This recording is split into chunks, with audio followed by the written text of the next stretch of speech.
I didn't pay for my daughter's luxury party, so she slapped me so hard I lost my balance.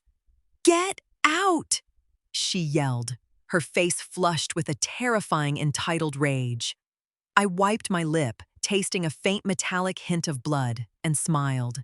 She had no idea what I'd already set in motion. By morning, she'd lose everything. My name is Yvonne Hart. I'm 68 years old, a widow, and until tonight, I was a human ATM for my 32-year-old daughter, Rebecca.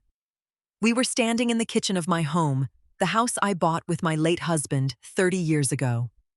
Rebecca and her husband, Greg, had moved in 3 years prior, claiming they needed to save for a down payment. Instead, they bought luxury SUVs, designer clothes, and ate out 5 nights a week on my dime. Tonight was the breaking point. Rebecca had demanded $40,000 for a 10-year vow renewal party. She wanted ice sculptures, a live band, and a custom gown. When I calmly told her I wouldn't drain my retirement savings for a party, she exploded. The slap echoed sharply off the granite countertops. For a second, the room went completely still. I looked past Rebecca to Greg, who was leaning against the refrigerator. He didn't flinch. He didn't defend me. "You are so selfish, Mom," Greg muttered, crossing his arms. "It's a milestone anniversary. You have the money sitting there doing nothing." I looked at my daughter, whose chest was heaving with anger. She pointed a manicured finger toward the hallway. "Pack a bag and get out of my house," she screamed. Her house. The delusion was almost impressive. I didn't argue. I didn't cry. I simply straightened my posture, turned on my heel, and walked up the stairs. I had seen this coming for a long time. They thought kicking me out of my own home would force me into submission. They were about to learn a very hard lesson about ownership. My bedroom felt like a sanctuary the moment I closed the door. I walked over to the mirror and inspected my lower lip. It was slightly swollen, a physical reminder of the disrespect I had tolerated for far too long. I pulled my suitcase from the top shelf of the closet. The truth was, I wasn't packing in a blind panic. I had started quietly sorting my belongings 3 weeks ago. Living with Rebecca and Greg had become a nightmare of creeping boundaries. First, they took over the master suite downstairs because Greg complained about his knees. Then, they completely redecorated the living room, throwing out my antique chairs. Finally, the financial drain escalated. I paid the property taxes, the utilities, the groceries, and covered the shortfall on their credit cards every month to protect my own credit score since Rebecca was an authorized user on my main account. About a month ago, I found a receipt on the kitchen counter. Rebecca had spent $600 on a spa day while ignoring the electric bill she promised to pay. That afternoon, I went for a drive and found a small, quiet, 2-bedroom condo on the other side of town.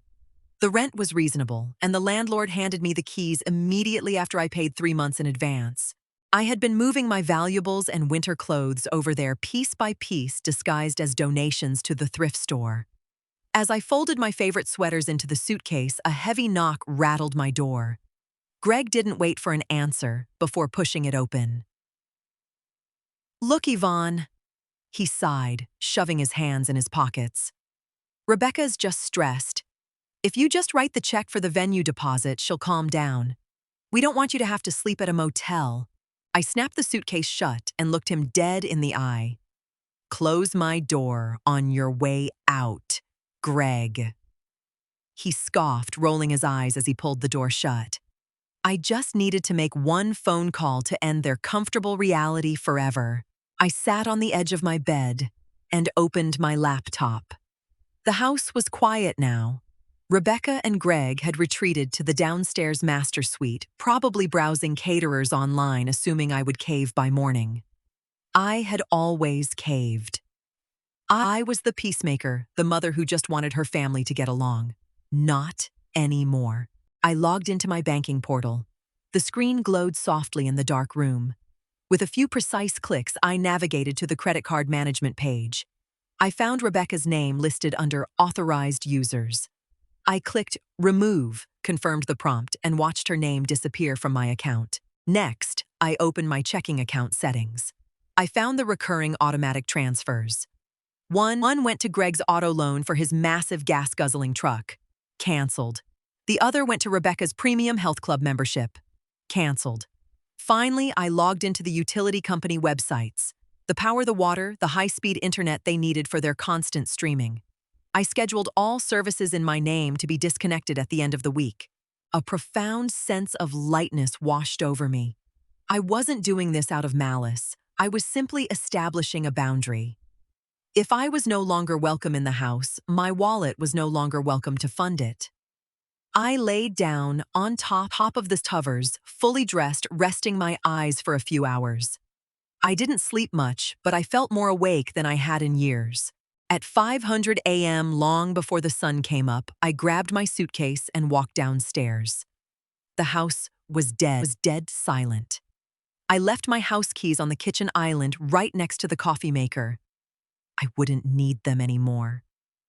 I pulled my old sedan out of the driveway, watching the house fade in the rearview mirror. Tomorrow morning, their reality was going to look very different. The drive to my new condo took 20 minutes.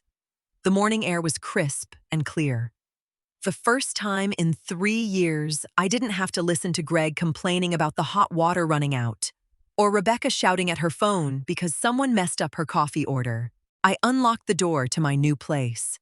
It was modest, just a living room with a small kitchenette, a clean bathroom, and a bedroom overlooking a community garden. I had already moved a comfortable reading chair, a small dining table, and my favorite books here. I unpacked my suitcase, placing my clothes carefully into the dresser. I made myself a simple cup of tea, sat by the window, and watched the neighborhood wake up. A woman walked her golden retriever. A man carried the morning paper up his steps. Normal, peaceful lives. At 7:30 a.m., I drove to the local post office and submitted a permanent change of address form. Then I stopped by a hardware store to buy a few indoor plants. I was taking control of my environment piece by piece. I returned to the condo and arranged the potted ferns on the windowsill. The space already felt like home. There was no tension hanging in the air, no feeling of walking on eggshells in my own space. I sat back in my reading chair, enjoying the absolute silence. I glanced at the clock on the wall. It was 8:45 a.m. Rebecca had a standing appointment at a high-end salon downtown every Thursday at 9 o'clock. She usually paid in advance using the card linked to my account. I set my teacup down and placed my phone on the small table next to me.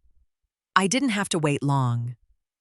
My phone started buzzing violently against the wood at exactly 9:02 a.m. The caller ID flashed Rebecca's name in bright white letters. I let it ring 4 times before answering. "Mom, what is wrong with your credit card?" Rebecca's voice was a shrill mix of panic and annoyance. "I'm standing at the front desk of the salon and my card keeps declining. It's so embarrassing. Call the bank and fix it right now." I leaned back in my chair and smoothed out the fabric of my slacks. "There is nothing to fix, Rebecca. You are no longer an authorized user on my account." Silence hung on the line for a full 5 seconds.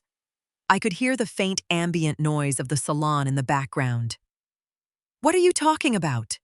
She finally hissed clearly, lowering her voice so the receptionist wouldn't hear. "You can't do that. I need to pay for my treatments." "You told me to get out of your house," I replied evenly. "So I left. I took my finances with me. You're 32 years old. You will have to pay for your own hair appointments from now on." "Are you insane?" Rebecca shrieked, abandoning her polite whisper. "You come back home right now and turn my card back on, or I'm changing the locks on the front door." I let out a soft, genuine chuckle. "You can't change the locks, Rebecca. You don't own the house, and you won't need to lock me out because I'm not coming back." "You can't just leave," she demanded. "Who is going to pay for the groceries? Who is going to pay the Wi-Fi? You and Greg, I stated simply. I hung up the phone. It immediately started ringing again. I switched the device to Do Not Disturb and went into the kitchen to make myself some breakfast. She thought the locked doors would keep me out, but she forgot who actually owned the roof over her head. The rest of the day was remarkably productive. Without the constant drain of Rebecca's demands, I had energy I hadn't felt in years. I drove to a local real estate agency just down the street. I didn't need a lawyer or a complicated legal trust. I simply needed an agent to sell a property that was entirely in my name. I sat across from a pleasant woman named Sarah, handed her a copy of my deed, and signed the paperwork to list the house on the market.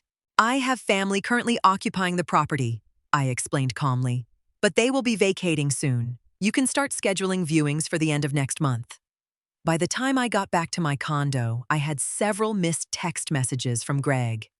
Yvonne, my truck payment bounced. The bank is charging me a late fee. Turn the transfers back on. Yvonne, this isn't funny.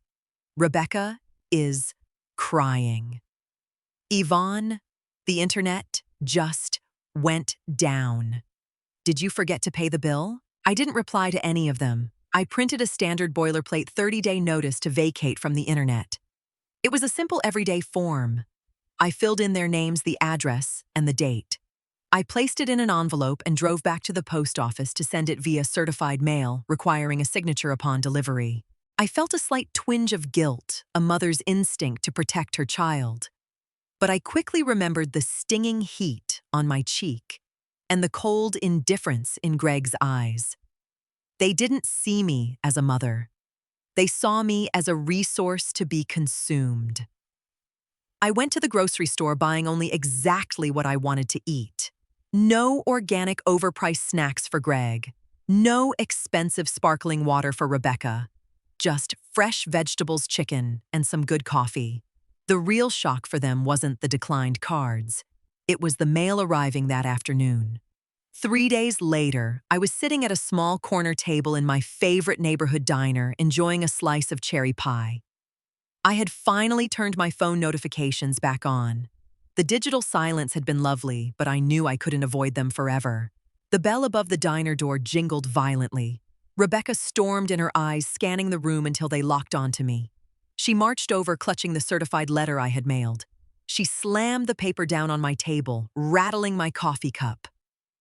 "What is this?" she demanded, her voice shaking with rage.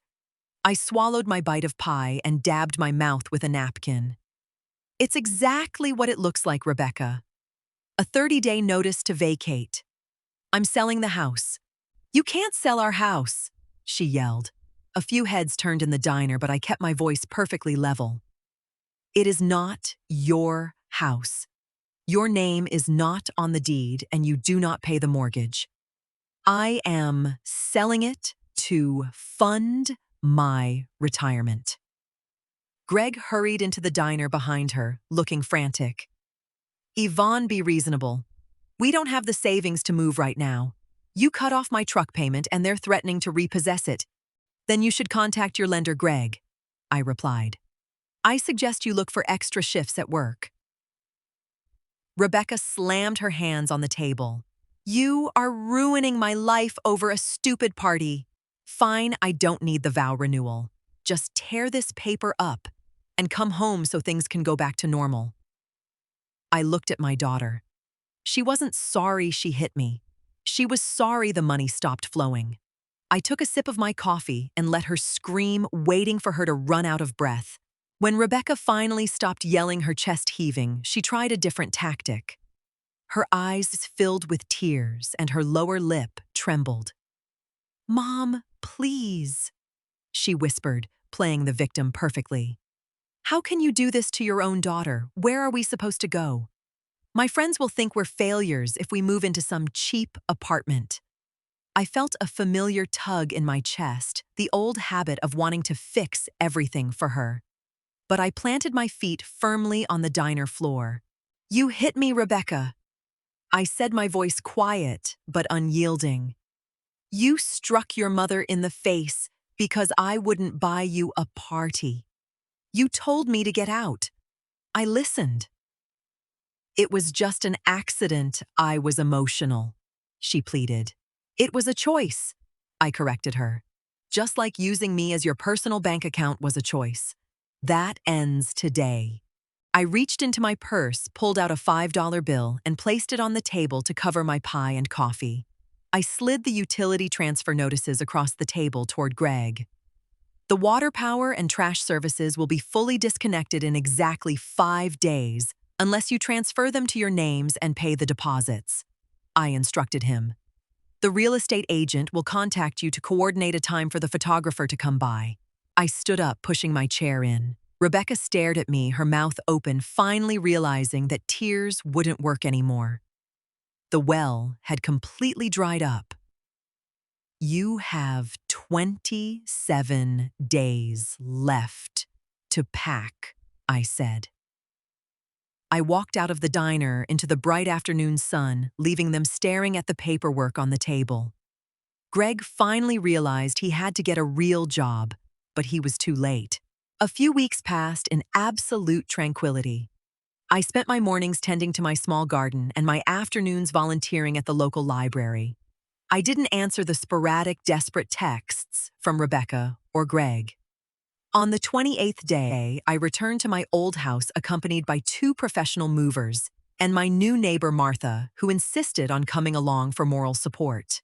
The house was in a state of chaotic disarray. Cardboard boxes were piled haphazardly in the hallway. Greg was sweating profusely, struggling to carry a heavy television out to a rented U-Haul truck. His luxury SUV was nowhere in sight, presumably repossessed. Rebecca was standing in the kitchen, frantically tossing dishes into a box. She looked exhausted, her hair tied back in a messy knot, wearing plain sweatpants. The designer clothes and spa glow were entirely gone. I directed the movers to the antique dining table and my solid oak bookshelf, the last items I wanted to keep. Rebecca stopped packing and watched me. We found a 1-bedroom apartment near the highway, she muttered bitterly. I have to get a job at a retail store just to cover the rent. Honest work is good for the character, I replied, smoothly, checking off the inventory list on my clipboard. She stepped closer, her tone shifting to a desperate whisper. Mom, please. We barely have enough for the security deposit. Can you just spot us $1,000 just to get on our feet? I looked at her. I saw the daughter I had raised, but I also saw the woman who had happily drained my life away and slapped me when I finally said no. I don't have cash to spare, Rebecca, I answered. I have my own rent to pay now. I signaled the movers that we were finished. I handed over the spare keys to the real estate agent waiting on the porch and never looked back. The sold sign went up on the front lawn of the old house just 2 weeks later. The profit from the sale went directly into a secure high-yield savings account in my name only. My life in the small condo has become a quiet masterpiece of routine and peace. I joined a morning walking group, I read books without the television blaring in the background, and I sleep entirely through the night. I occasionally hear updates through the grapevine. Martha told me she saw Greg working a shift at the local hardware store looking miserable. Rebecca apparently complained on social media about how toxic her family is, but I wouldn't know. I blocked her number and her accounts the day they moved out. I realized something important during this transition. We teach people how to treat us. For years, I taught my daughter that my comfort was secondary to her desires. I taught her that my money was her money. The slap was terrible, but it was the wake-up call I desperately needed to stop being a victim in my own life. I didn't need a lawyer to reclaim my dignity. I just needed the courage to enforce a boundary, close a bank account, and walk away. I am 68 years old, and I finally have my life completely to myself. The air in my condo smells like fresh coffee and blooming ferns, not resentment. For everyone watching, remember this: you do not have to set yourself on fire to keep your adult children warm. If someone disrespects you in your own space, take your space back. Take your resources back. Have you ever had to cut off someone who was taking advantage of you? Let me know in the comments below. And don't forget to check out the 2 videos on the screen right now. They are channel favorites. Thanks for watching.